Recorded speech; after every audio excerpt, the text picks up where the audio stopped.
But I thought I'd just make a few dot points, because I guess research, you sort of think it's an uncommon tumour, and what are people doing things, and so I wanted to just mention a couple of things that have been going on, and I guess just acknowledge that there's a lot of people, neuroendocrine patients, who've been very willing to contribute to a lot of things that have gone on, and to say that Australia sort of, while we might not get the first trial of a new drug, we are quite active around Australia in the neuroendocrine groups that all work together.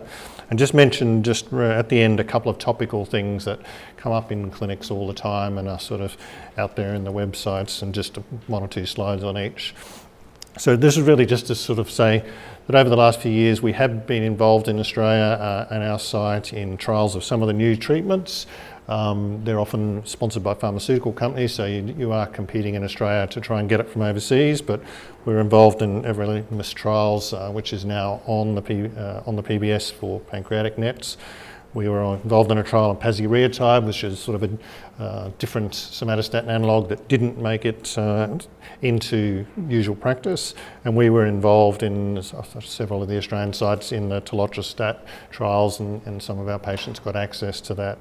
And as was mentioned, it's been shown to be helpful in diarrhoea that's refractory, not flushing unfortunately, and it's been submitted to the PBS, but it's not on the PBS as yet.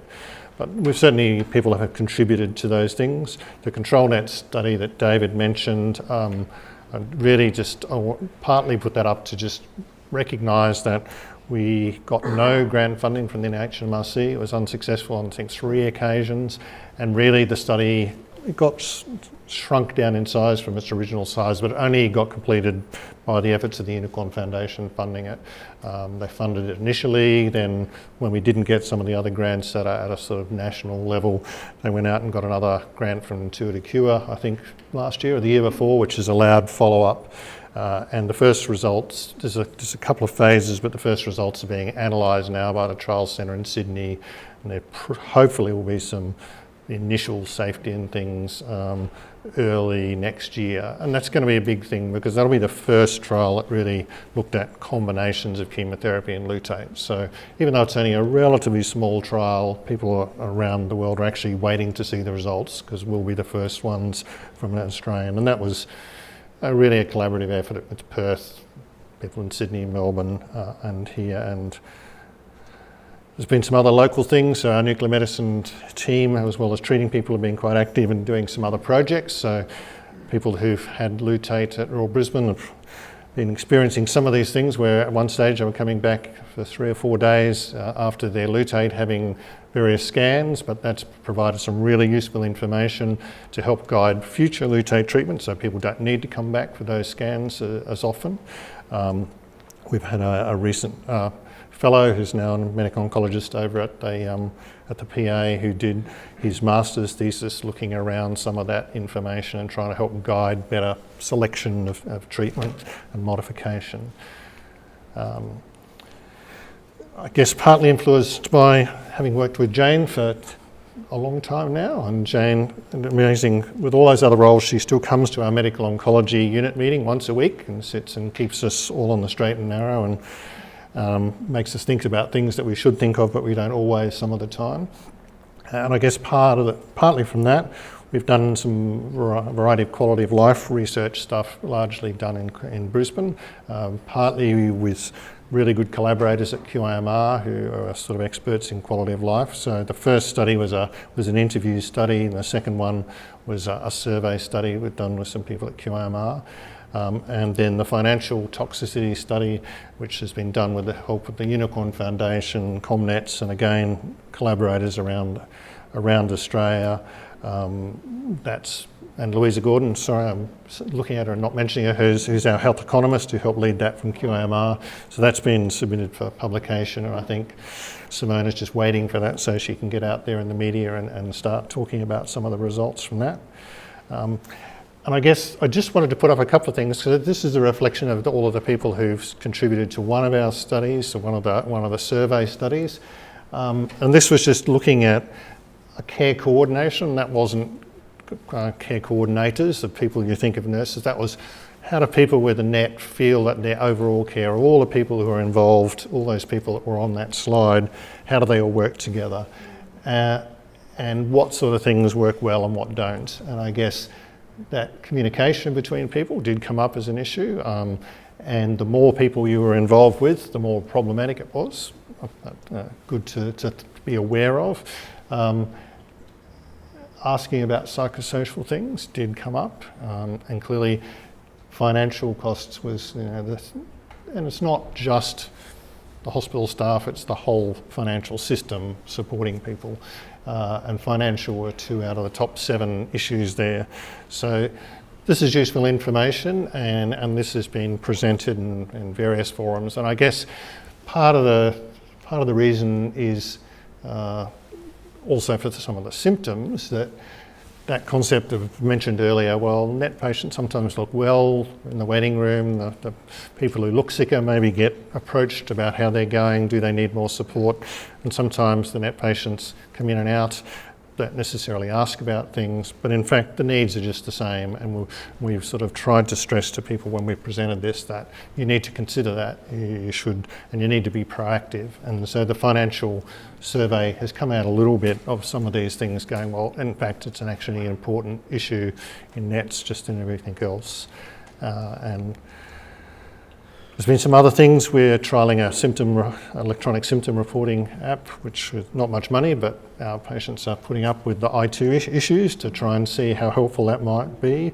And the Peter Mac are doing a study which a number of us around the country were assisted with, looking at psychosocial issues as well. And I was just going to finish on a couple of topical things. So immunotherapy is very, very topical in cancer. Everything you read in the paper is about immunotherapy now. And there's no doubt immunotherapy in the modern sense, where we've now understood how the immune system works and things have been designed, actually are effective, but unfortunately only in certain tumour types. So in melanoma was the poster child, and it has improved things significantly. And it's now used quite commonly in certain types of lung cancer, some kidney cancers. But the reality is there are a lot of cancers, for whatever reason, where it doesn't work very well. So bowel cancer, almost no bowel cancer patients respond to immunotherapy, only very few breast cancer patients. And unfortunately, NETs are in that group, and it's partly probably because of that very slow growing nature of the tumours. And so I just thought I'd put this up. So this was a very large study trying immunotherapy in a variety of tumours where they didn't know if it would work. And there were just over 100 NETs. Jonathan Salzberg's name is the person who was the first author, who was also the first author on the NET-01 study, so obviously very involved in NETs. And only 4 out of just over 100 people had a response where the tumour actually shrunk to immunotherapy, the drugs that we have available at the moment. So it's really not something that you can recommend, and there aren't any specific immunotherapy trials for NETs around the country anywhere at the moment. The only immunotherapy trials that are available are more, I guess, early stage things of, well, in tumours where immunotherapy doesn't work, can we do something extra? Can we add another drug? Can we do something different to maybe make the tumours more responsive to immunotherapy?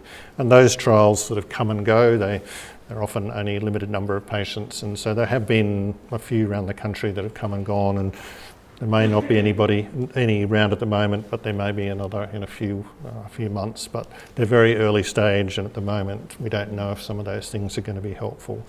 But most of the large centres talk to each other, and so you can sort of easily ask. Most of the people who have an interest in NETs will know what's happening in Melbourne and Sydney, particularly from a trial point of view. I guess the other one that comes up a lot is a study in Adelaide, which has been, I think, in the media and I think on the Unicorn Foundation website as well, which is Tim Price, who's I think at Royal Adelaide, and looking at injecting this actual dye into liver tumours. And I guess based on a little bit of work in melanoma where there's some suggestion that it might shrink the tumours. More of it, I guess that's well and good, but it's only going to shrink the ones where you're squirting it into. But there's also a concept that maybe it somehow stimulates the immune system to then go and attack tumours in other places. So it's a very early phase. It is still recruiting patients, but it's really people who don't have any other treatment options. And you've got to be suitable to have a direct injection of this into your liver and have your tests and scans in Adelaide. So they're still looking for patients, but it's quite restrictive, and there's certainly no guarantee. And to be honest, I think that I was at the gastrointestinal trials group meeting last week, and one of their team presented a new concept, which is really the idea that on its own it's probably not going to go too much further, but maybe combining that with immunotherapy, maybe that will be the thing that helps immunotherapy work better. And so the plan at the moment is to try and work out how to get funding for that.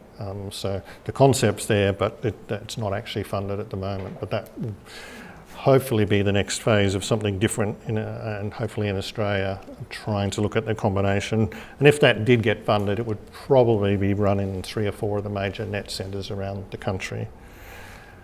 So it was really just to say that I think Australia, although it's a small country, our NET community is quite well connected. There is a good sort of research network amongst the major centres. At the moment, there's a sort of limited number of actual treatment trials, but the trials come and go, so there are other ones sort of in the wings, if you like. But there are lots of other NET related projects, and I think Australia really is sort of leading, or one of the leading nations in the world in terms of nuclear medicine, imaging and PRRT. I think we forget how good we have it here in terms of access. When we go and talk to colleagues in other places like Canada, and even the US has only recently got approval in these agents. And also to thank all the people who've actually helped in these studies. If you come to our NET clinics, every couple of 6 months you're going to get asked about another survey or another project. Amanda's smiling because she's got one as well, I didn't mention there. But I think they've all been very productive, and they do work well with doing things with colleagues in other states, and I think there's the group is sort of really been quite productive in doing some of these things that aren't treatment related but are very valuable in terms of looking after people with NETs and hopefully with other tumours as well.